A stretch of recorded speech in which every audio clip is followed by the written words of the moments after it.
Two of the biggest welterweights in the UFC we have coming up this weekend. The Haitian sensation Neil Mangy looking to get back to winning ways. He was finished in the first round his last time out against another South Floridian. We're talking Gilbert Burns' brother. In the first round, he's taking on the South Florida base former Brooklyn man. It's the Fresh Prince, Philip Rowe, who's coming on a string of 3 wins. And he's looked very impressive in those 3 wins. He beats Jason Witt. He looked good against Orion Cosce. He looked good against Nico Price. If you just look at the wins and numbers on a page, Matt, Phil Rowe has taken a ton of punishment in those 3 fights. Orion Cosce in the first round, it was rough. The fight that he had against Jason Witt, the takedowns, the fight that he had his last time out against Nico Price. Phil Rowe got beaten to a pulp for 12 minutes. And Nico Price drops Rowe in the 3rd round, gets into mount. They get back up. Price has got nothing left in the tank, and Phil Rowe starts to pull away. Now, Rowe missed weight in that fight. You see that on screen, 173.5. He missed weight in his fight against, it was Orion Cosce at 173.5 as well. So Rowe's had a tough time on the scale. Neil Mangy has had 29 fights in the UFC, and he himself has never missed weight. Neil Mangy, to me, though, at this point in his career, is like an old manual shift car. You know, if you're really good at it and you can get a rhythm going, he's really difficult to stop, and he's going to work out great for you. But if you don't know what you're doing, if you're stalling every 2 seconds, it's not going to look great. And for Neil Mangy, he's always been a phenomenal, well-rounded fighter, right? He can strike. He has good offensive wrestling. We've seen the jiu-jitsu in some parts of his fights, even though we have seen him struggle in some of those positions too. But at the height of his career, he was like a 90, an 85 out of 100 in a lot of those skills. But I do feel like as he has continued to fight guys at the top of the division, that's the thing that has to be said about Neil Mangy. I know his record now is 27-10,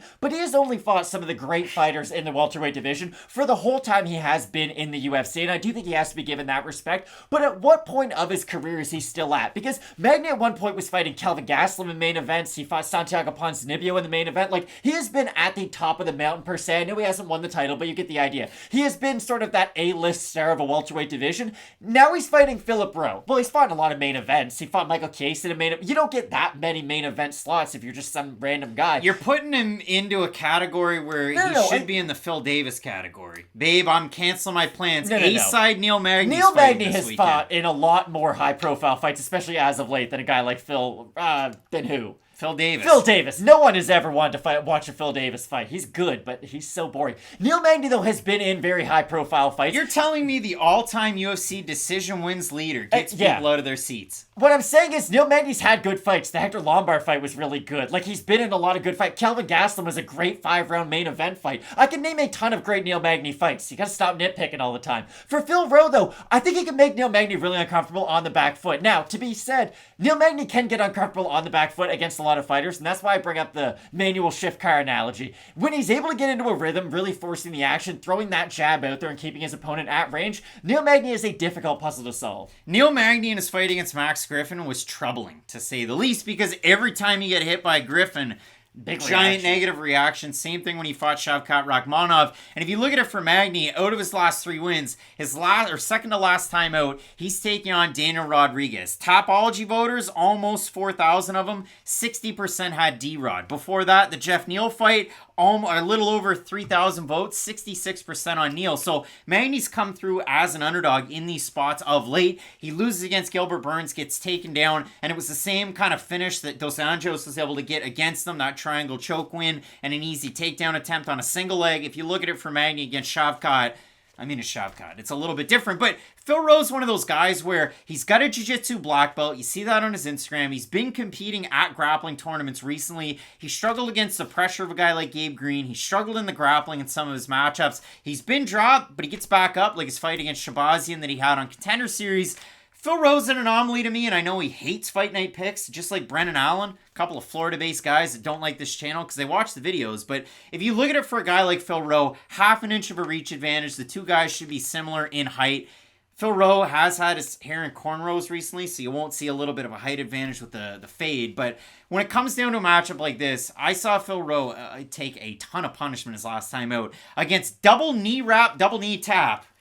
Nico Price. Neil Mangy takes some damage in his career too, to be completely fair though. Down in Orlando, so both guys rallying points for sure. Neil Mangy closer to 36 than he is 35. Phil Rowe closer to 33 than he is 32. So a little bit interesting that way. Both guys have had wild careers. Magny, as I referenced, the decision wins leader in the UFC. He's also tied for 9th all-time in wins in the UFC with 20, and he's also 8th all-time in significant strikes landed at 2,255. So some wild stuff right there. We have a look at the odds. Magny is slightly favored. We have a look at the top ology votes. Matt, surprised us they are to you. I think they're going to be close, but I'm going to say 60% Magny in this one. I think it'll be over because he's the much more well-known commodity. That's way over. That is a surprise to me. 648 total votes, 77% Magny, 85% by decision. For the 23% that have Rowe, 68% by knockout. Now, Rowe, again, he's won 3 fights in a row. He's finished 3 fights, and 2 of those 3 he has missed weight, so we'll see how that plays out. But it's a little bit more of a hometown feel because he trains down in the Miami area. This one in northern Florida in Jacksonville. I don't have any issues with Magny making the weight, or I don't see any big issues. 29 fights, it's never been a thing. I have Neil Mangy with the work rate in this one, but it's a tricky fight if you do consider it.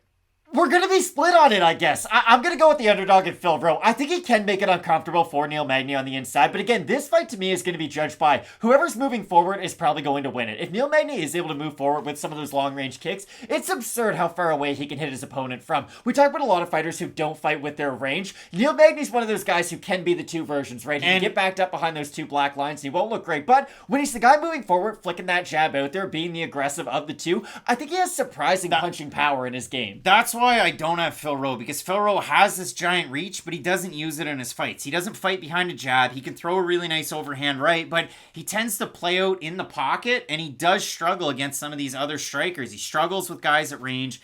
So I have Neil Mangy in this one, Matt. You are going with the Fresh Prince. Philip Rowe in the matchup. Let us know down below in the comments section who you have. The Fight Night Picks fans, they like Philly Fresh. They're not so hot on Neil Mangy. Some big-time fights left on this card, including the next one between the aforementioned Brennan Allen. He's going to be taking on Bruno Silva. You're not going to want to miss it. Keep it locked in with Fight Night Picks. We always say, let's get into it.